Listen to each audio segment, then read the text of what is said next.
we are taking a review of the game between Liverpool and Manchester United at the Anfield, and it ended 1-2 in favor of the Red Devils. Was this a surprise win, an expected win, or perhaps a statement win from the Red Devils? Miriam, my partner, is here to tell us all about it. How was the game for you, Miriam? It was a cracker. I enjoyed every minute of the game, from the first half, from the first minute to to the last minute of the game. It was so interesting, and I enjoyed it. Okay, let's get into the game right after. It actually started from the very first minute after the kickoff. Mayu on the attack. Ahmad got the ball. A through pass to what's his name? Mbemo, and it was a goal.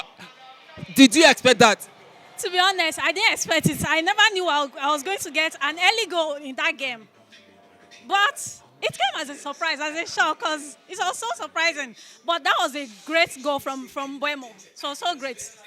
Okay, and after that game, after that goal, we saw Manchester United there. One would have expected after the goal they are going to withdraw, but they actually took the game to Liverpool and they actually outplayed Liverpool. They played Liverpool quite well in the game. How would you rate Manchester United's first half performance? Their performance in the first half was great. I would give them a 7/10. Why? Because Amorim understood his assignment. He had studied this Liverpool I'm going to say from their Crystal Palace and their Chelsea game. He had studied them so well, and he knew where to attack and how to place his defense, which was an assignment well done. So kudos to Mayu, and a very big kudos to Amorim. Okay, then on the flip side, the Liverpool side, I think they started a bit sluggish in the first half, but they grew into the game in that same first half. And Gakpo hitting the crossbar after that beautiful chance and a lot of other chances.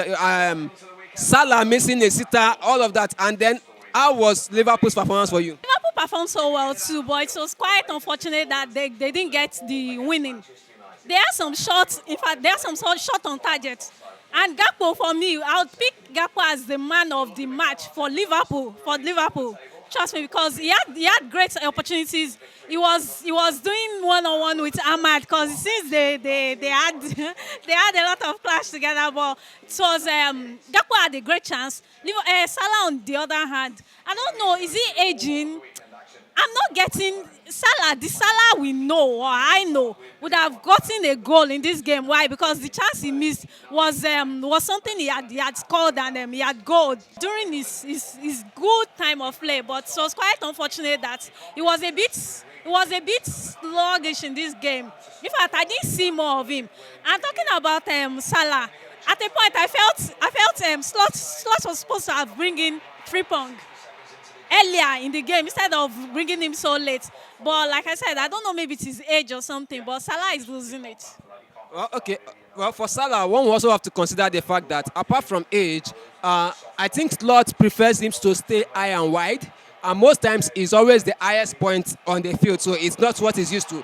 He's usually used to running when there's people already higher up the pitch than him. So he runs, he builds up pace, so by the time he gets the ball, is near unmatchable at that point in time. So of course, I think the slight change in tactics from the Jurgen Klopp pressing style to Slot's style of play, it's part of the problem. And also the fact that in last season and mostly under Klopp and last season, since they were still playing more of Klopp's games, there was always that first nine creating space for him. Now he has to play with two top strikers, Ekitike and Isak, who are not giving that space. So all of those things are also happening. But for me, I think, yes, age plays a part, but I think he still has the space, he still has his experience, he still has his trickery. It's something he could do. But today, he was isolated a lot of time and he couldn't do anything. But moving on to the second half, Liverpool kept piling up the pressure, and around the 76th minute, they got their equalizer. And it was that same man, Cody Gakpo, after hitting the bar two different times, after hitting the crossbar 2 different times on either side of the halves. How was it for you? That was a deservable goal from Gakpo. He worked and worked. He had created so many chances for him not to get a goal in this game. That was quite expected. Okay, and then let's talk about the changes made by Arne Slot. Of course, we saw him bringing on Chiesa. We saw him bringing on Curtis Jones. We saw him bringing on Ekitike in the second half. Do you think, and Florian Wirtz also, do you think which one of those substitutes should have actually started the game? Ekitike for me. Because at a point when, to be honest, I would have expected him to start Ekitike ahead of Isiak. Why? Because Isiak, after the referee's whistle in the first game, I didn't see Isiak. Isiak ghosted for like 28 minutes before I could feel his presence in the game. So it was around 28 minutes, which was not supposed to be. For a striker should be ahead. He should be up front, doing. Staying there to get ball from the different angles. But it wasn't there. If you had started the Kitike, what we saw in the second half would have been, would have seen that in the first half, and maybe they would have considered. Equalized the goal in the first half. Unlike him now bringing him in the second half. By the time he brought him in the second half, it wasn't too late. He had his chances too, but there was no time for him to do what he knows how to do best. All right. One more talking point before get to the second goal. Amad Diallo got a yellow card for a beautiful clearance. Do you think it was a foul? To be honest, it was a foul because there was a little contact in there. I saw a little contact in there, and looking at it, if not for the fact that the referee was a bit flexible with him, he was supposed to have gotten the yellow card earlier. Okay, on that I actually disagree because I thought it was a wonderful clearance. It came in, the ball was short, it came sliding in and cleared the ball. And then it was after clearing the ball that Cody Gakpo stretched his leg and then there was contact. And even the contact, it was the back of his leg, not even his toe, it was not, his momentum was already away from Cody Gakpo. So as far as I'm concerned, it was a beautiful clearance. Because even after that time, we saw that same clearance over 2 different times from Liverpool and from Man U, and there was no foul called in the same situation. And that's my grouse with APL referees. You need to be consistent. If something is a foul once, it is a foul all the time. If it's not a foul once, it can never be a foul. But why will you play a foul for one thing and then that thing happens over and over again in the same game and you're not playing a foul for it? Let's be consistent. That's what I felt, because I felt that yellow card was what forced Ruben Amorim to eject Ahmad from the game. And the moment Ahmad went out from the game, the Man U attack went down and they had to start holding on to the pressure. And that pressure was what led to the equalizer that they conceded. And I dare say that if Ahmad had been in that game, Man U probably would have scored a second goal before Liverpool scored their first goal. But because Man U couldn't move that, it happened. But that's just my own personal opinion. So moving on to the winning goal. Harry Maguire, a powerful header. What a moment. The king is back.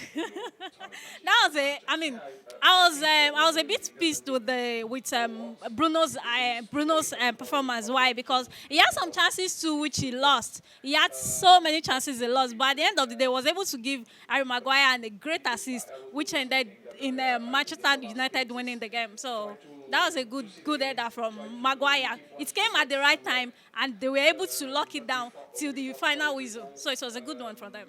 All right, so Man United winning at the Old Trafford, which gave them their second, or rather their first back-to-back wins in the Premier League under Ruben Amorim, and the first time they are beating Liverpool at Anfield since 2016 or thereabouts.